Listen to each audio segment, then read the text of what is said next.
Somewhere off the coast of Venezuela, a speedboat with 11 people on board is blown to smithereens. Vice President Vance announces that killing cartel members that poison our fellow citizens is the highest and best use of our military. When challenged that killing citizens without due process is a war crime, the Vice President's response is that he doesn't give a shit. Sometimes, in fits of anger, loud voices will say they don't care about the niceties such as due process. They just want to kill bad guys. For a brief moment, all of us share that anger and may even embrace revenge or retribution. But over 20,000 people are murdered each year in the U.S., and somehow we find a way to a dispassionate dispensation of justice that includes legal representation and a trial. Why? Because sometimes the accused is actually not guilty. Even with the best of care, even with the best of justice, sometimes we find out it's the wrong person. As passions subside, a civilized people should ask questions. To be clear, the people bombed to smithereens were guilty, right? If anyone gave a you-know-what about justice, perhaps those in charge of deciding whom to kill might let us know their names, present proof of their guilt, show evidence of their crimes. The administration has maintained that the people that they blew to smithereens were members of a gang, members of Tren de Aragua, and therefore narco-terrorists. Why? Because we say so. But certainly then, if they know that they belong to a particular gang, then someone must surely know their names before they were blown to smithereens. Is it too much to ask to know the names of those we kill before we kill them? To know what evidence exists of their guilt? At the very least, the government should explain how the gang came to be labeled as terrorists. How did the people who you say are in a gang, how did they come to be labeled as a terrorist? U.S. law defines a terrorist as someone who uses premeditated, politically motivated violence against non-combatants. Show us evidence of that. Show us evidence of their guilt. Show us evidence that they are terrorists, perhaps before we blow people to smithereens. Since the U.S. policy is now to blow people to smithereens if they are suspected of being in a terrorist gang, then maybe someone should take the time to explain the evidence of their terrorism. Critics of this whole terrorist labeling charade, such as Matthew Petty at Reason, explain that in practice, what we are doing in practice means that a terrorist is whoever the executive branch decides to label one. You are a terrorist because you are labeled one. You can be killed because you are called a terrorist. But where in all of this is some sort of evidence that you are guilty of something? While no law dictates such, once people are labeled as terrorists, they appear to be no longer eligible for any sort of due process. No, the blow them to smithereens crowd at this point will loudly voice their opinion that people in international waters don't deserve due process. Vice President Vance asserts there are people who are bringing literal terrorists who are bringing deadly drugs into our country, which of course raises the question, who labeled them as terrorists and what is the evidence of these specific people who had names before they were blown to smithereens? What is the evidence against them individually? What are their names? What specifically shows their membership and guilt? Were they armed at the time they were blown to smithereens? The blow them to smithereens crowd also conveniently ignores the fact that death is generally not the penalty for drug smuggling. The mindless trolls that occupy much of the internet whine that such questions sow weakness or commiseration with drug pushers who are killing our children. A ludicrous assertion to most sentient humans, but one I fear that requires a response.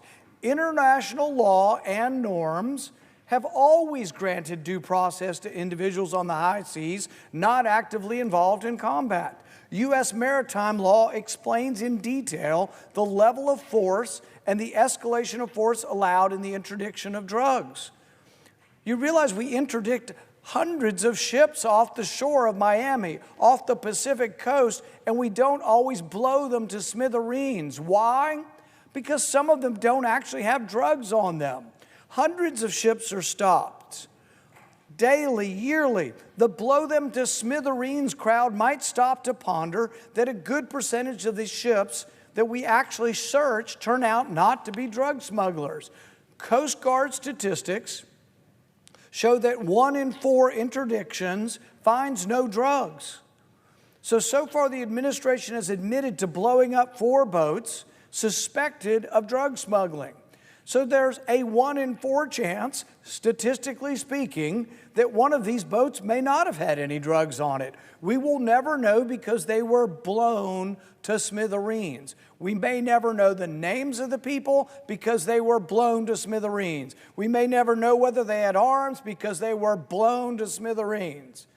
It seems someone should ask, if the U.S. policy is to blow up all suspected ships, should that policy really be extolled as the highest and best use of our military? What an insult to our military. Jake Rome puts the dilemma of whom to designate as a terrorist into sharp relief. Jake Rome writes, "The hollowness and malleability of the term terrorism means that it can be applied to groups regardless of their actual conduct and regardless of their actual ideology. It admits only a circular definition, that a terrorist is someone who carries out terrorist acts. And a terrorist act is violence carried out by a terrorist. Conversely, if someone is killed, it is because they are a terrorist. Because to be a terrorist means to be killable. It's a circular definition in which no one ever bothers to say, why are they a terrorist? What is their name? What are they guilty of? What have you accused them of? We just say you are a terrorist, therefore you are killable. It devolves to madness. Can you imagine a doctrine in which we just blow up ships off of Miami and say, whoops, if they didn't have any drugs on board? 25% of the ships that we board currently don't have any drugs on. It's a mistake. And we allow it because it's a search, and typically it's a voluntary search, but we allow searches, but we don't kill every suspected boat off of Miami suspected of having drugs because 25% of them don't have any drugs. There is a shortage of independent legal scholars who argue that these strikes are legal. Even John Yoo, a former Deputy Assistant General under George Bush, who infamously authored the Bush administration's legal justification for waterboarding, has criticized the administration's justification for the strikes, saying, there has to be a line between crime and war. We can't just consider anything that harms the country to be a matter for the military, because that could potentially include every crime. John Duffy, a retired Navy captain, eloquently summarizes our current moment. A republic that allows its leaders to kill without law, to wage war without strategy, to deploy troops without limit, is a republic in deep peril. Congress will not stop it. The courts will not stop it. That leaves those sworn to a man, those sworn not to a man, but to the Constitution to stop this. Congress must not allow the executive branch to become judge, jury, and executioner. Often people will say, but what about the Barbary pirates? What about the Barbary pirates? Jefferson went after them, it should be okay.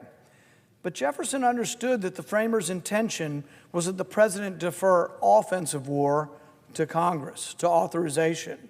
So while there was always a justification, and still is a justification for violent defensive maneuvers to protect your shipping, there was never an authorization for offensive unless approved.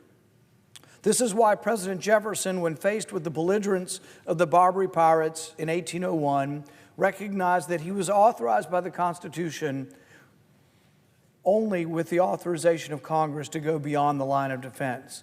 Jefferson wanted the authority to act offensively against the pirates, but he respected the intentional checks placed on the executive within the Constitution. Only after Congress had passed the Act for the Protection of Commerce and Seamen of the United States against the Tripolitan cruisers in February 1802 did he change it from defensive maneuvers to protect the ships to offensive maneuvers.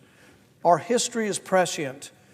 If the Trump administration wants to use military power, they should seek authorization from Congress.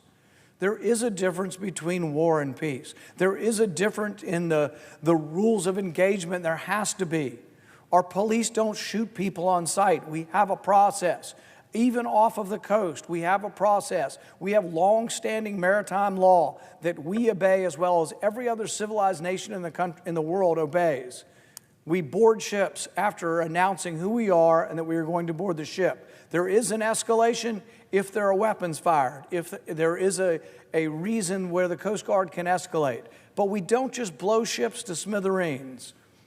The vote before us today offers every member of this body an opportunity to reverse the decades-long abdication of this critical responsibility of leaving this to the executive branch. Our founding fathers said, Congress shall authorize war. The executive is not authorized to do this.